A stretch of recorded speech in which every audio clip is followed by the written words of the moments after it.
রাত্রেবেলা শাড়ি মশারি আর তেলের ড্রাম দিয়ে আপনি মানুষের ভোট পাবেন? ভাই আপনি বোকার সঙ্গে বাস করেন। আপনারা একটু ক্লিয়ার করেন না, আপনারা কি সৌদি জামাত, পাকিস্তান জামাত, সিরিয়ান জামাত না দুবাইয়ের জামাত?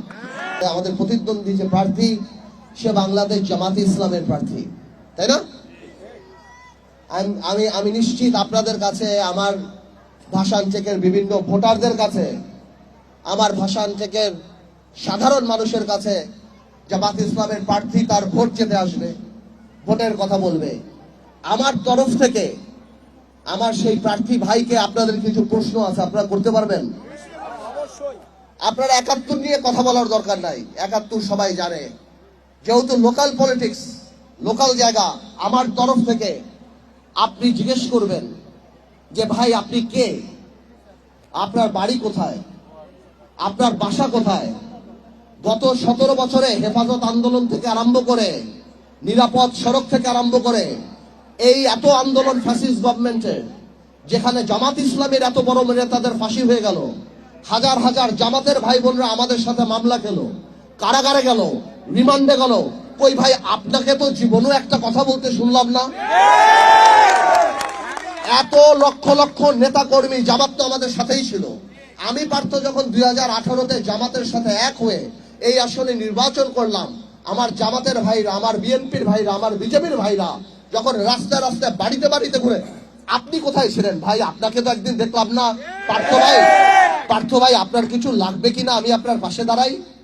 এই বাংলাদেশে আমাদের ম্যাডামের উপরে যত অত্যাচার, আপনাদের নেতাদের, জামাতের যে সিনিয়র বড় বড় নেতাদের ফাঁসি হয়ে গেল, জামাতের কত লক্ষ লক্ষ নেতা কর্মীকে মারা হলো বা হাজার হাজার নেতা কর্মীকে গুম খুন করা হলো, কোথায় ভাই? আপনাকে তো কোনোদিন দেখলাম না। জাতীয় গুরুত্বপূর্ণ ইস্যু থেকে আরম্ভ করে জিনিসপত্রের দাম, শেয়ার মার্কেট, নিরাপদ সড়ক, হেফাজত ইসলাম, এই জুলাই আন্দোলন, কোথাও তো শুনলাম না ভাই আপনি ফেসবুকে একটা স্ট্যাটাস দিয়ে কোনোদিন কারো প্রতিবাদ করছেন। আজকে আপনি মনে করেন রাত্রেবেলা শাড়ি মশারি আর তেলের ড্রাম দিয়ে আপনি মানুষের ভোট পাবেন? ভাই আপনি বোকার সঙ্গে বাস করেন। আপনারা আমার তরফ থেকে এই প্রশ্নগুলি আমার ভাষণ টেকের মা বোন সহ সবার কাছে পৌঁছে দিয়েন। যেই লোক ১৭ বছর নিজের দলের নির্যাতিত নেতা কর্মীর পাশে দাঁড়ায় নাই, তাদের পক্ষে কথা বলে নাই, আপনারা মনে করেন আগামী 5 বছর আপনাদের ব্যাপারে কথা বলবো? আরেকটা কথাও জিজ্ঞেস করতে চাই ভাই, আপনারা যদি ক্ষমতায় আসেন, আল্লাহ না করুক, যদি আসেন, তাহলে বলেন এই দেশে কি 16ই ডিসেম্বর হবে? এই দেশে কি পহেলা বৈশাখ হবে? এই দেশে কি 21শে ফেব্রুয়ারি হবে? এই দেশে কি কোনোভাবেও দুর্গাপূজা হবে? আপনারা একটু ক্লিয়ার করেন না, আপনারা কি সৌদি জামাত, পাকিস্তান জামাত, সিরিয়ান জামাত না দুবাইয়ের জামাত?